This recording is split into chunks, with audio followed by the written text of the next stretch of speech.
The X Zone Radio Show with Rob McConnell is largely an opinion talk show. All opinions, comments, or statements of fact expressed by Rob McConnell's guests are strictly their own and are not to be construed as those of the X Zone Radio Show or endorsed in any manner by Rob McConnell, rel-mar McConnell Media Company, the X Zone Broadcast Network, its affiliated networks, stations, employees, or advertisers.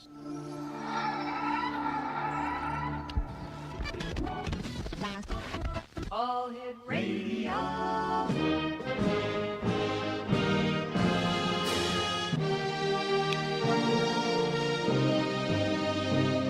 Welcome to the X Zone, a place where fact is fiction and fiction is reality.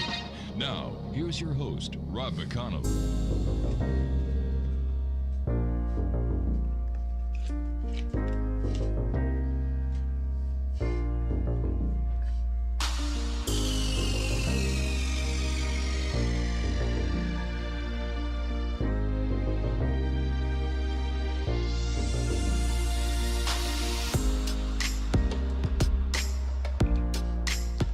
Welcome back, one and all. This is the X Zone. I am Rob McConnell, and we're coming to you from our broadcast center and studios in Hamilton, Ontario, Canada.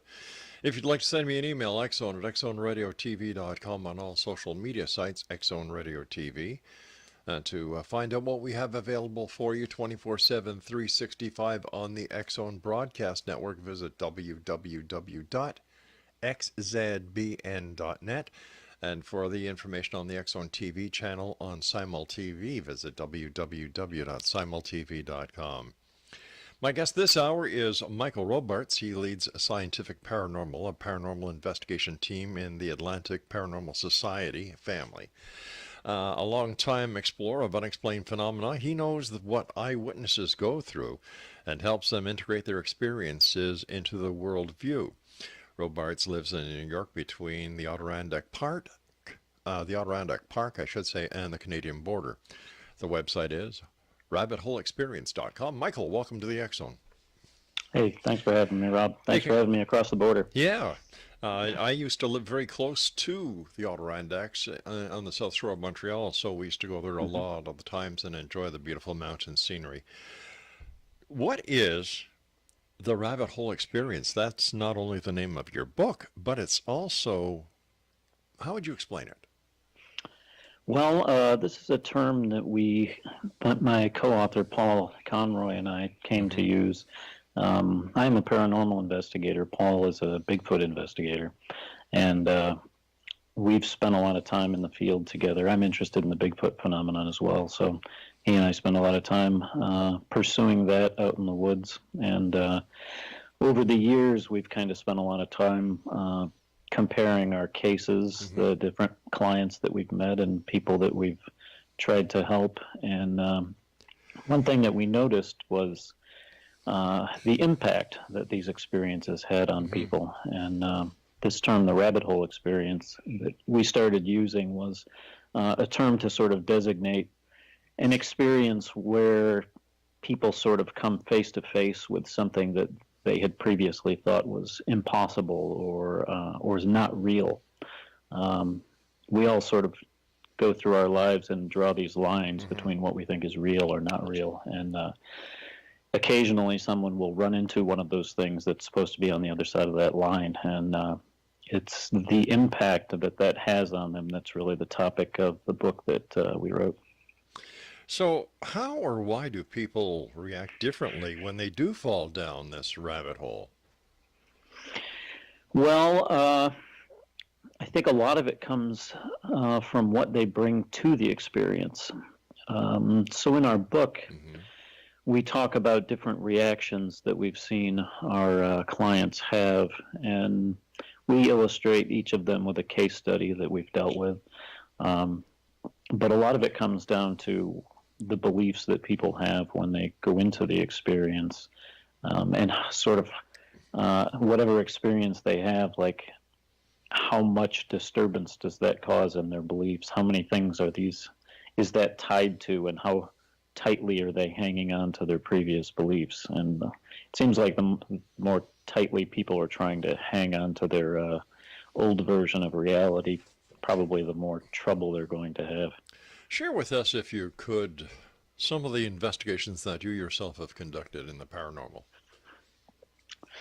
Well, geez, some of them are in the book, but we've done, I don't know, someday I'll have to go back and dig the files out and check them, but probably, well over 100, between 100 and 200 cases maybe over the course of the years. And, we've done battleships, we've done forts, we've done old theaters, and that's on top of just all the residential cases we do, which is the majority of it.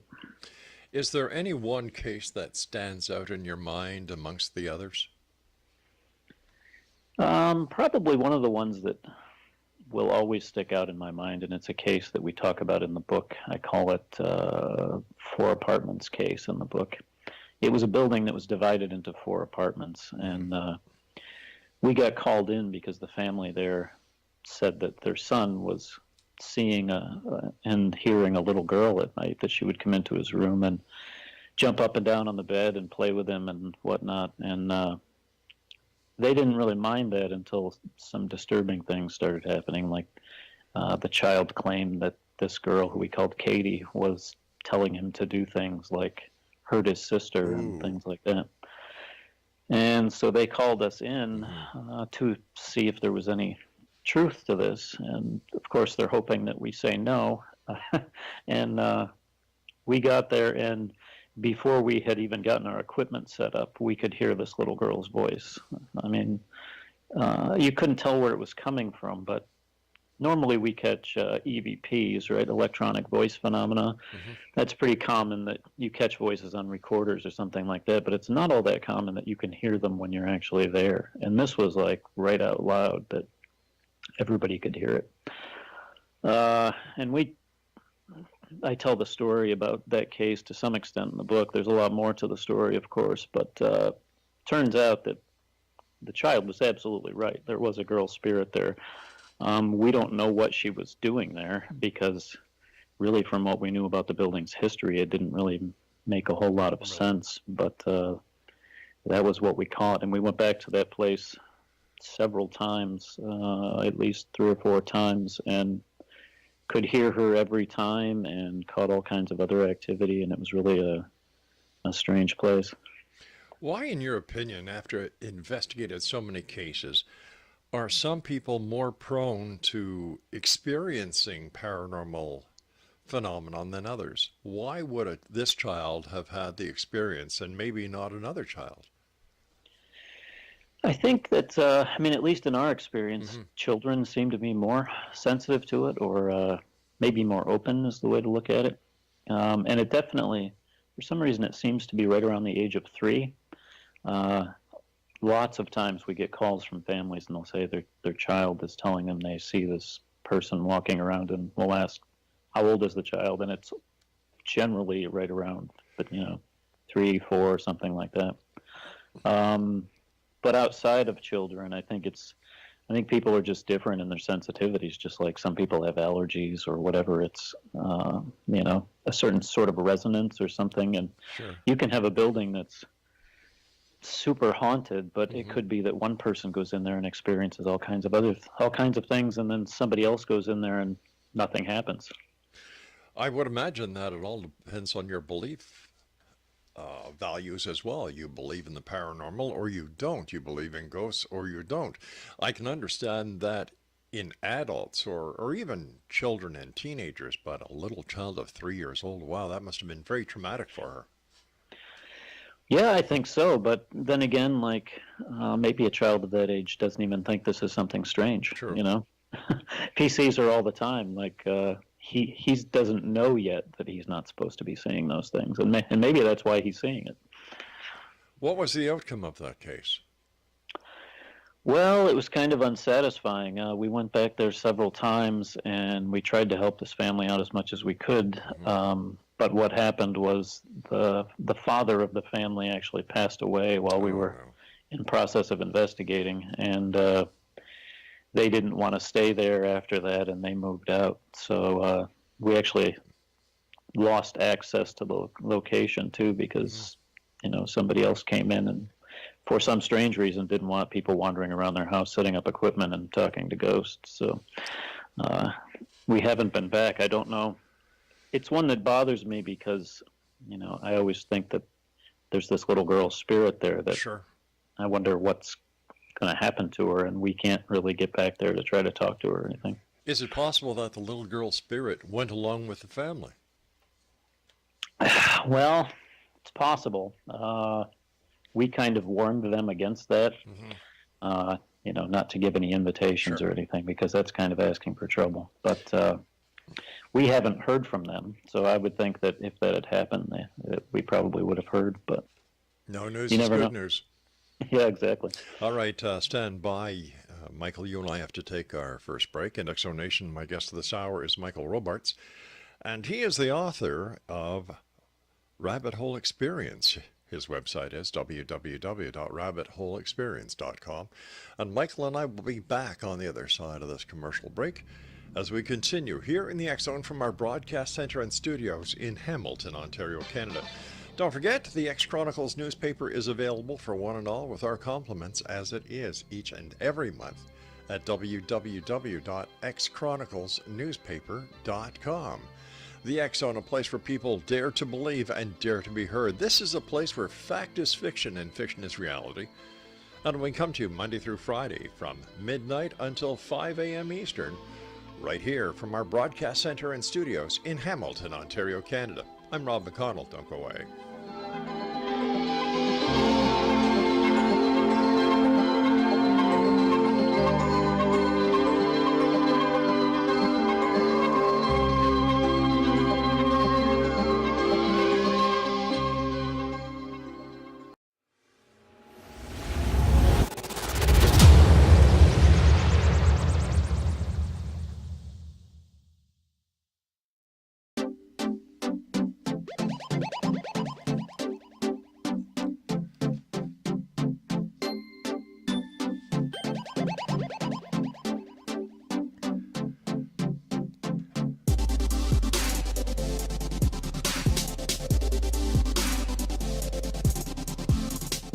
Welcome back, everyone. Michael Robartes is my special guest, and Michael leads Scientific Paranormal, a paranormal investigation team in the Atlantic Paranormal Society, or TAPS, family network. His website is www.rabbitholeexperience.com.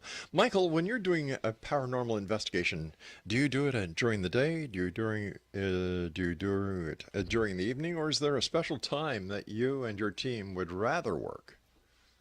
There's probably times we would rather work, but the best time is whenever the people were having the experience. I mean, when we go in, our goal, we want to, well, we have two goals. We want to try to figure out, first off, what they're actually experiencing and what's going on.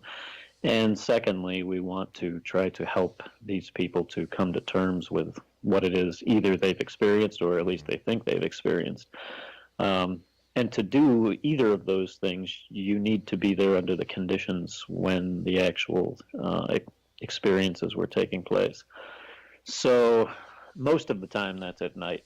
I really don't know why that is. There are theories about sidereal time or whatever else, but I think a lot of it just has to do with at night we've kind of quieted down. The lights are off. Things are a little bit spookier, and it's more of the time when people are going to notice things that they wouldn't notice otherwise. And so that's why the vast majority of the time we're going in at night. But we have had cases where people tell us at 2 in the afternoon they see something, and then we'll be there at 2 in the afternoon. I would imagine that you and your team get a great number of calls from people who are disturbed about what they believe to be a paranormal experience. How do you and the rest of your team decide whether or not the case that has been reported to you actually warrants an investigation?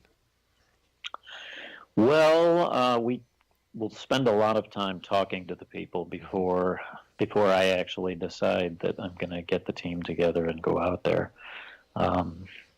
Of the cases that we take calls for, it's probably only, I don't know, maybe 10 or 20% that we will actually get together and go do an investigation.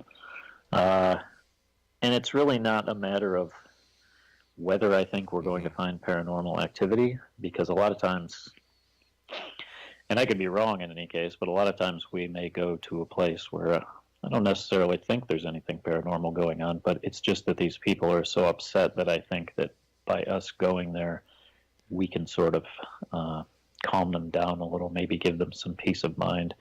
And to me, if that's the case, then it's worth the trip, whether we come up with any evidence or not. I agree with you, and my hat is off to you and your crew for doing that. Thank you.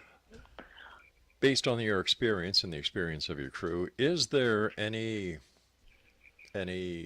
statistical analysis? For example, do more women or more men have paranormal experiences?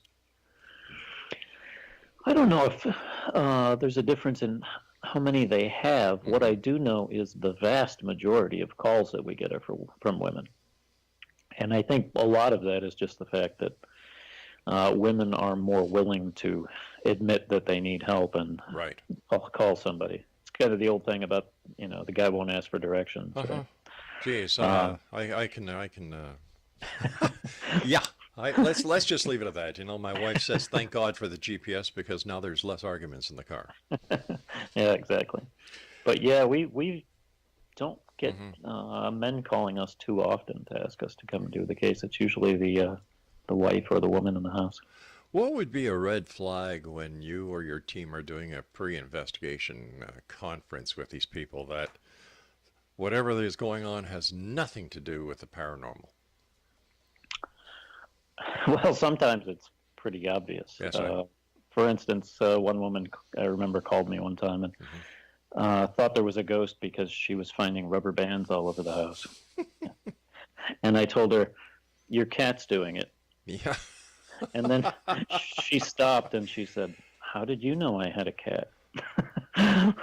So, that one was kind of easy to figure out. But probably when you're having longer conversations, the biggest tip-off is when the story keeps changing.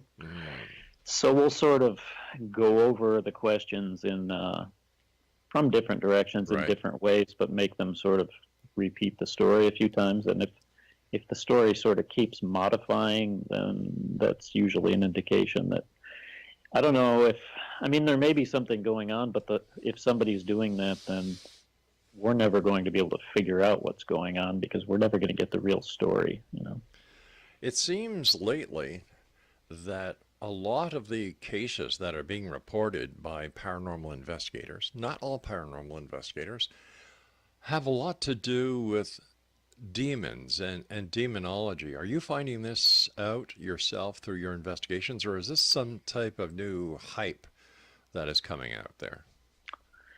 I think it's people reacting to what they're seeing on TV. If you watch the TV shows, everything's a demon on the TV shows. And I think that sort of bleeds out, so that when people do have legitimate experiences in their house, like no matter how mild it is, it's a demon, because that's what they've seen on TV.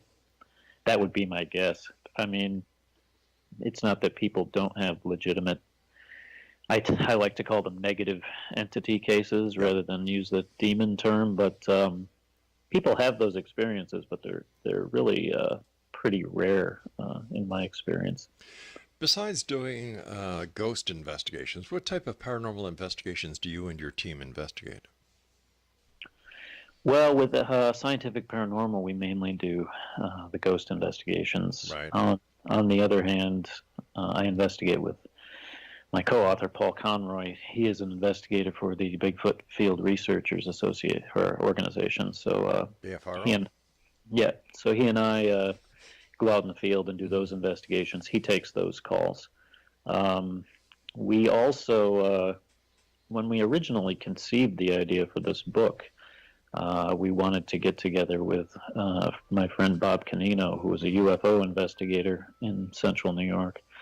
And the idea was for all three of us to sort of collaborate and compare cases. But unfortunately, Bob passed away early on in the writing of the book, so then it became more difficult to communicate with them. Not entirely, Sure. a game breaker, but it's hard to match up with his schedule now. Yeah, I would imagine so. When it comes to investigating Bigfoot, have you yourself have you had an experience with Bigfoot? I have never seen one, Mm-hmm. and Paul has not either, and we talk about that in the book.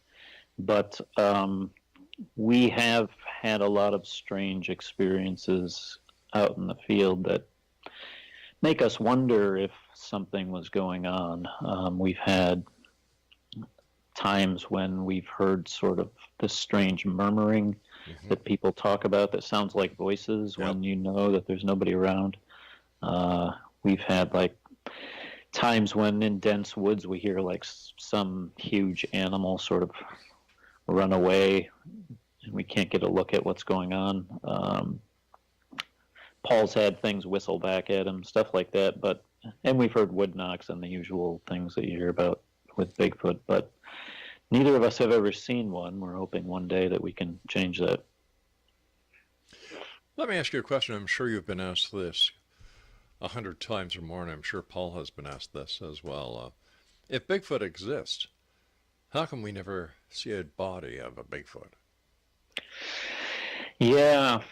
Paul has a lot more complete answer to that than I do. My answer is, I don't know. To me, when people ask me, like, doesn't it seem like someone would have come across a body? I say, yeah, I agree. Does seem like it. All I can say is, from the other evidence that exists, the footprints, the hair samples, the recordings and video and everything else, I think there's a lot of evidence there to suggest the existence of these creatures. So why haven't we come across a body?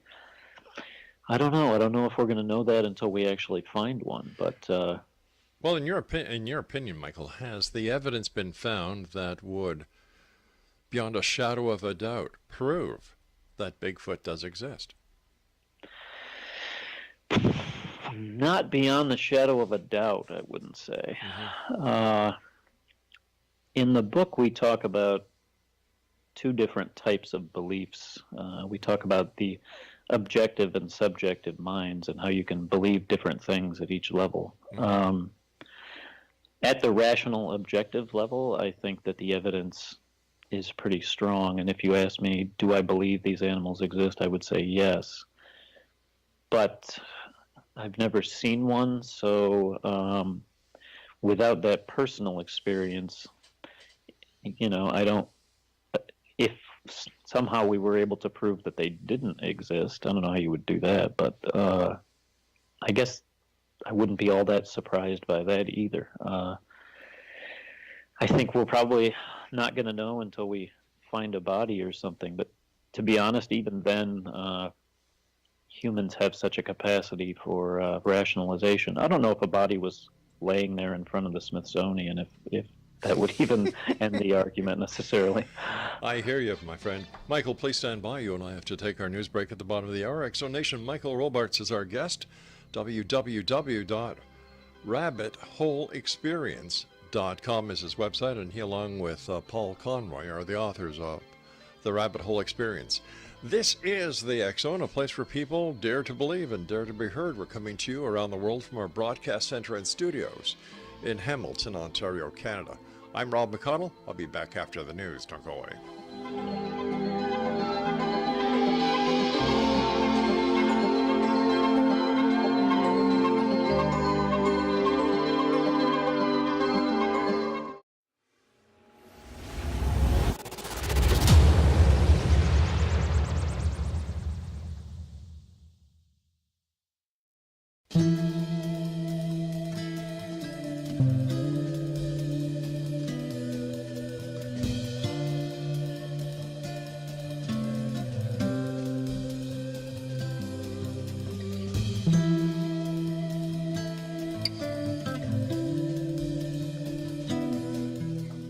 Michael Robartes is my guest this hour, X Zone Nation, www.rabbitholeexperience.com. He, along with Paul Conroy, are the authors of Rabbit Hole Experience. Michael, where is Rabbit Hole Experience available for sale? This is up on Amazon. I believe it should be available in Canada as well. Excellent. People can also order it through their local bookstores as well. Have you ever been convinced that you found paranormal activity and later on found out that you were wrong? Yes. Ooh. I'm always willing to admit when I'm wrong. There was a case I remember where one of the claims that the client had was that she kept hearing her name called, and her name was Beth. Mm-hmm. And I was listening to the audio the next day and came across this spot where I thought I heard the name Beth called in a really creepy way. And the way it was in the conversation, like nobody was really talking at the time. It was just sort of there. And I listened to it over and over, and I thought, that's what it's saying. I mean, it seems clear to me. And I sent it to one of my team members. Our procedure is if one of us comes across something in a recording, what we do is we just send the file out. We don't tell anybody what we think it says. It just, Right. we want to influence anybody, so we just send it out to the other team members and let them hear it. And my team member, Catherine, wrote back to me like very quickly and said, yeah, that was when we were looking for our flashlight, and I pointed to it and said, there. And when I listened to it again, it was absolutely clear to me that that's what it says. It says there. But it's just the way you perceive things, where if you've got something in your head, it sounds like that until somebody, tells you otherwise. So you got to be really careful about everything that when we're going through this evidence, we have to really check things out to make sure that we're not biasing it as much as possible. So you have your own double-blind experience. We do everything we can to Right. try to double check everything. I mean, we've got protocols we've developed over the years. It's never going to be perfect. There's always subjectivity, but we Sure. do the best we can to not be jumping at conclusions or using stuff that's just some noise and thinking it sounds like a voice or anything like that. Way to go. Listen, I understand that there have been strange happenings in your own house. Yes, that is true. Could you share them with us? Well, the book opens with a story, which I put in there to kind of demonstrate both the way we approach these situations, and it's also a case where Paul sort of had an encounter with the spirit side of things, which is really not traditionally his bag. What happened was we were out in the field. We had been out for 4 days doing a Bigfoot investigation. And we came back to my cabin, and when we walked in, I rounded the corner, and sitting on my wood stove was a lit candle burning. And we started thinking about that. Now, Paul had slept in the room right next to that candle the night before we left, so he knows it wasn't on the night before we left. Even if it had been on somehow, it couldn't have burned for 4 days, like while we were gone. Right. So we were trying to figure out, could somebody have come in and actually lit it? But nobody knew we were away, and if they did, they wouldn't know when we were coming back. And they'd really only have a couple hours window for us to find it. So we just sort of went through the possibilities and couldn't really come up with a good explanation for how that had happened. And while we were standing there discussing it, we heard the screen door to my cabin open and then slam shut again. It's got kind of a loud slam when it shuts. And so we kind of thought, oh, well, maybe this is somebody coming in, somebody who lit the candle to explain it. And nobody came in. And so we walked over and there was nobody around. And so I don't have a good explanation for what went on there. It's a case where we sort of are in that gray area, but it was a case where Paul kind of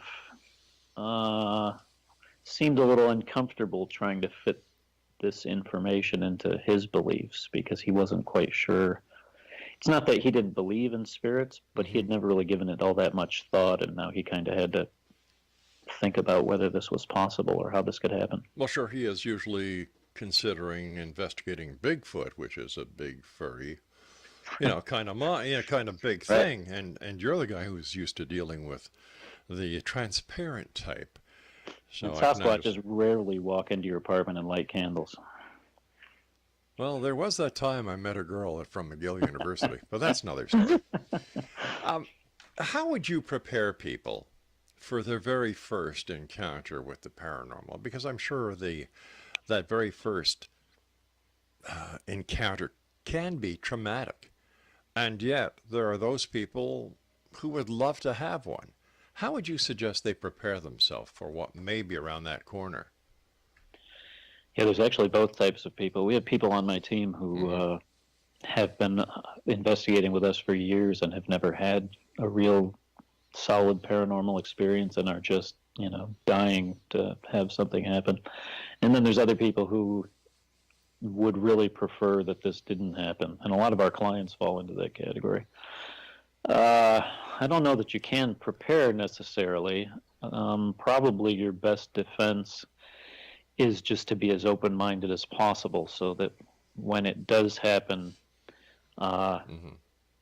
it won't cause so much damage because you sort of have that flexibility to say, okay, well, I didn't think that was true, but, maybe I was wrong. And I think that's one of the benefits of doing this work. Over the years, I've really come to that position. People will tell me stories that I think are absolutely nuts, but I always kind of say, well, who am I to say? For all I know, it might be true. All right, so how would somebody who's had a traumatic paranormal experience, how would you give them guidance on how to heal? Well, at least for the immediate impact, you want to make sure that they can get away from the experience and sort of separate themselves from it. So, if it was an ongoing case or something, we would want to get them the help so that they could remedy the situation. As far as the impact going down the road, we are happy to work with people. Obviously, we are not psychologists or anything, so we would certainly refer them to people for that kind of thing. But I think it's also valuable to have somebody who accepts that these experiences are real and isn't going to question that you're crazy or anything, and can give you that sort of viewpoint of sort of saying, yes, these things go on, but you know what? It's not only not the end of the world, but it makes the world more interesting. Sure. It's a lot bigger world than you used to live in. Now, what makes your approach scientific, and I'm putting that in air quotations, compared to others? Well, it probably should be in air quotations. Our group is called Scientific Paranormal, but let me just say that I didn't name the group. I joined an existing group, and had I started my own group, I probably wouldn't use that term just because, sort of puts crosshairs on your back. But we do try to be as scientific as we can. When we go into a case, the approach that we take is we go in assuming that there is no paranormal activity going on, and then we are trying to evaluate the evidence that we gather under that sort of null hypothesis. So it's not, people think like taking a scientific approach means having all the gadgets and all that, but really it's more of a state of mind of how you approach it. What I find interesting is skeptics who will tend to, of course, tout themselves as being the ones who are scientific. To me, they often take a non-scientific approach because a lot of times they go in under the assumption that they already know that there's no activity, and no matter what happens, they're not going to let go of that assumption. If you're taking a scientific approach, when evidence comes in, if the evidence is strong enough, you need to reject that assumption that you went in with. And if you're never willing to reject that under any circumstances, then to me, that's not a scientific approach either. From the time your team enters an investigation zone until the time it leaves, what time frame are you looking at in general? Well, it varies a lot by case. Mm-hmm. A lot of the time, it might be 5, 6, 7 hours, something like that. That's a lot of time. It's a lot of footage to go That's through. right. The next day is what it is. Then there's the video footage and audio footage that you have to go through afterwards. All right, Michael, please stand by. You and I have to take our final break for this segment. In Exonation, our guest this hour is Michael Robartes. He leads Scientific Paranormal, a paranormal investigation team in the Atlantic Paranormal Society TAPS family network. His website is, got your pencils ready, rabbitholeexperience.com, and he, along with Paul Conroy, are the authors of Rabbit Hole Experience. And we'll be back on the other side of this break as we wrap up this hour. Well, thank you very much, Craig. If I was asleep, I'm wide awake now. I'm sure the rest of the listening audience is too. We'll be back as we wrap up this hour here in the X Zone from our broadcast center and studios in Hamilton, Ontario, Canada. www.xzbn.net is the website for the X Zone Broadcast Network, and for all things X Zone Radio, www.xzoneradiotv.com. Don't go away.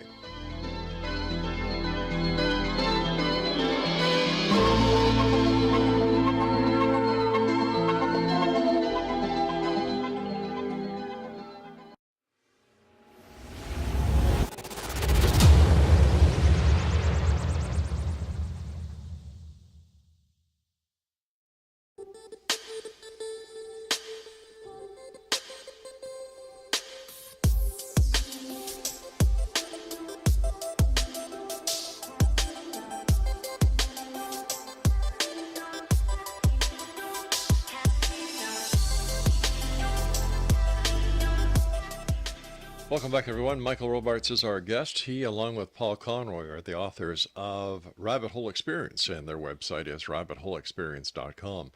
As I said to you during the commercial break, Michael, thank you so much for coming on the show. Great pleasure talking to you. Hope that we have the pleasure of talking to you in the near future.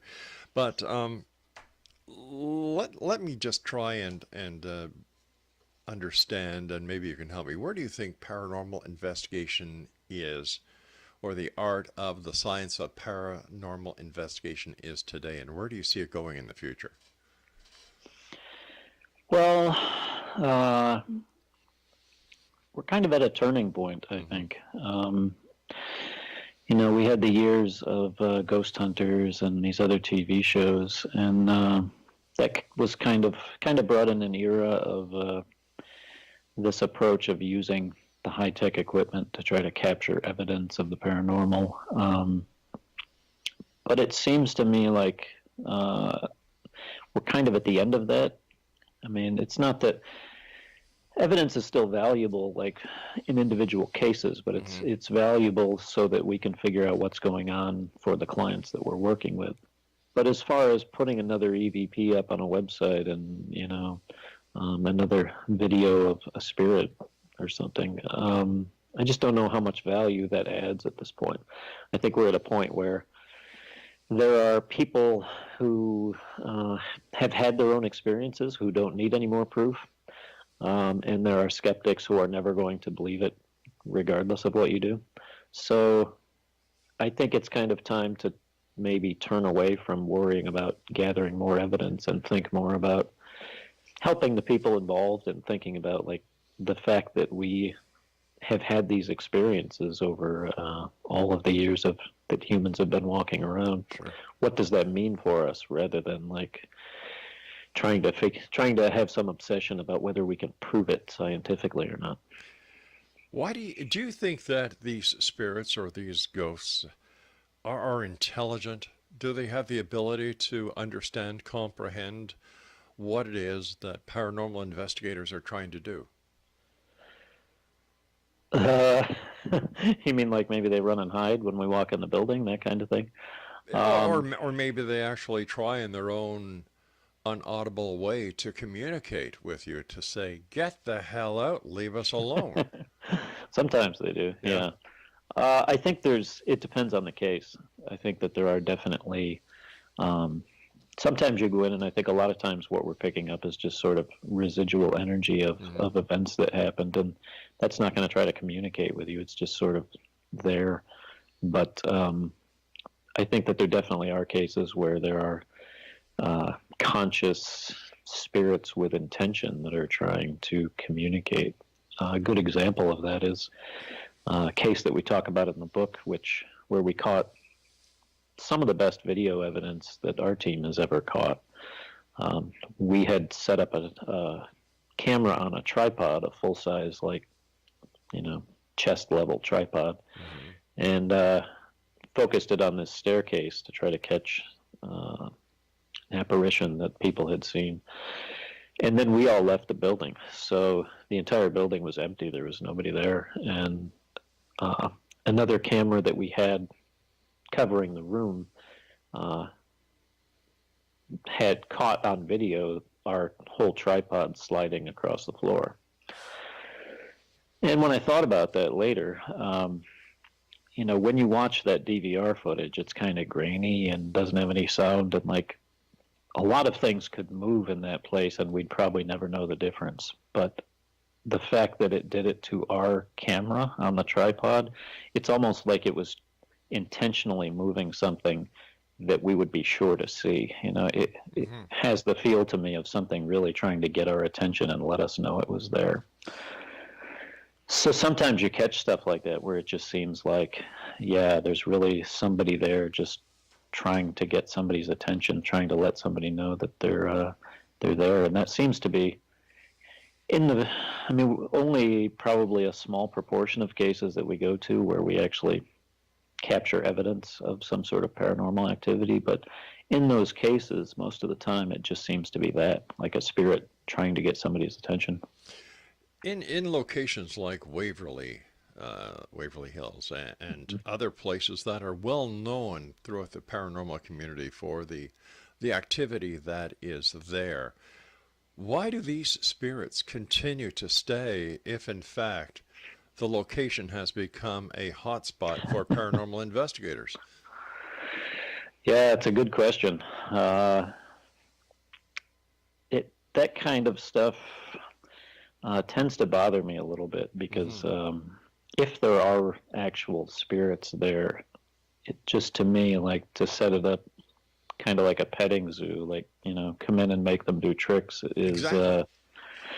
Yeah, it really kind of troubles me, that approach. But you're right. Why would they stay there? I don't know. It could be that they're picking up residual activity, in which case it's not going to move. Sure. If there are active spirits there, maybe they're just for some reason tied to the place. Maybe they're not even aware of the people coming in. If they're sort of, I don't know, lost in their memories of what used to go on there. Maybe they're not even aware of it. I don't know. There seems to be more questions than answers. It certainly does. It seems that there's a new breed of paranormal investigator that has risen its ugly head out there, and that's the type that is very disrespectful. That's the type that goes out there, taunts, yells at, and basically edges on the spirits. Your take? Yeah, it's terrible. They call it provoking sometimes, and it's kind of, the theory behind it is that that's going to make you more likely to capture evidence. But then we have to ask, should the goal really be to capture evidence, or, is the goal to treat the spirits respectfully and help the people involved? The only times our team has ever really done that is in a location where we go in and there's disturbing stuff going on, like spirits actually hurting people. And we go in and we're not capturing anything, and we know that when we leave, these things are going to come out. So we might try to egg them on. Yeah, tick them off and get them to come out while we're there rather than the people involved. But this is not your normal way of operating, though. No. To me, that's really it's a form of showing your fear, is what it is. If somebody's going into a place where they don't actually see anybody around and yelling and screaming and saying, "Come and get me," it's just covering fear. Right. I mean, that could be somebody's deceased grandmother yet that you're yelling at and telling her to come and fight you. That's just absurd. Is there any evidence you can offer skeptics about Bigfoot, ghosts, and other paranormal activity that they would look at and that they would take as evidence? Well, the whole idea of this book, The Rabbit Hole Experience, we discuss what we think is needed for that to happen. And I've come to the conclusion that what's really needed is a personal experience. I think that any evidence, no matter how strong it is, outside of the context of having a personal experience is really not going to be convincing. I've had videos shown to me by friends of mine who I completely trust, and it appears to show a Bigfoot, but I still can't say that I 100% believe in it. And I know that sounds like a contradiction. Like, how can you say you think this footage is real and then not believe in Bigfoot? But it's just a difference of, what do I mean when I say I believe? I just don't think that any evidence, any secondhand evidence, if somebody wasn't there and captured it themselves, is ever going to convince anybody of anything. And what is your opinion on the Patterson-Gimlin film? That's an interesting one. The most controversial film ever, I guess, right? I've always been kind of on the fence about it. But recently, a couple of years ago, a book came out by a guy named Bill Munns, who actually spent his career in Hollywood designing creature costumes for movies. So if anybody would be able to analyze it, I would think he would. And he goes through, the book's like 400 pages long or something.